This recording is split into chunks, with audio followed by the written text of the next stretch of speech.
Give thanks with a grateful heart. This is the Thanksgiving season in the United States, recalling the early days of our nation when the Pilgrims settled in the northeastern part of the land. Their first winter was brutal, but the native Indians helped them get through it. The Pilgrims wanted to express their gratitude, their thanks for the blessings they had received. It was 1621.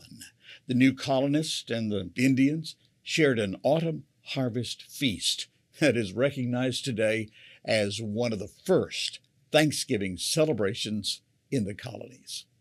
Well, now, 400 years later, we find ourselves facing some of the hardest times our world has ever seen. We've experienced a global pandemic in years past that it still leaves its mark on us. Wars and civil conflicts have hit hard, affecting friends and ministry partners.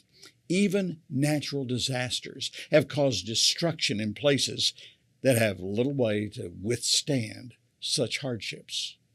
So how can we feel thankful during such chaos? And when we personally know many who were affected, how can we stay thankful despite all the uncertainty?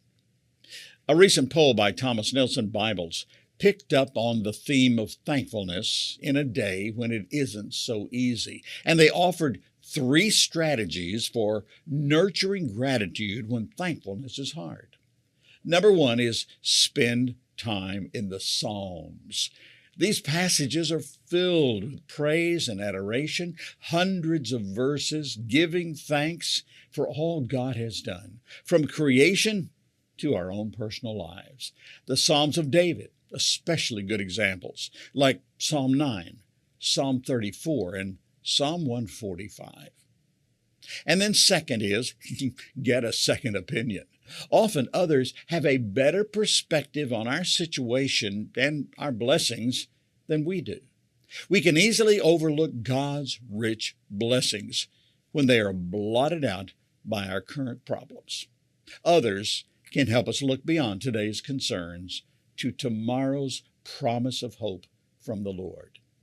And expand your search beyond the obvious. The life of Joseph should remind us that what we see on the surface may have little relationship to what God has for us in the years ahead. Joseph was betrayed by his brothers, sold into slavery. But when the famine came and the brothers had to go to Egypt, it was Joseph who responded in kindness. Remember his words? You intended this to harm me, but God intended it for good. He brought me to this position so I could save the lives of many people. That's from Genesis 50. As the Thomas Nelson article pointed out, Joseph saw God's hand at work in the setbacks of his life. He recognized the extraordinarily good that God brought from them. If we can find that same perspective in our lives, we'll discover a never-ending stream of things to be thankful for. I often suggest taking a piece of paper and drawing a line down the middle. The easy part is listing the problems and the challenges on one side, and then move over to the other side and start listing God's blessings. Life, health, family, friends. You can go on, thinking of how the Lord sustains and blesses us even through tough days. And then right across the top of that page, why don't you write this verse in bold letters? I am the Lord, the God of all the peoples of the world. Is there anything too hard for me? Jeremiah 32:27.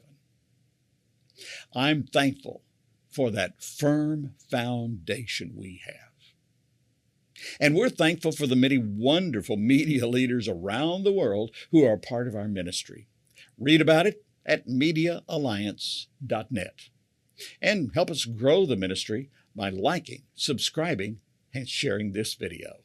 Thanks. God's best.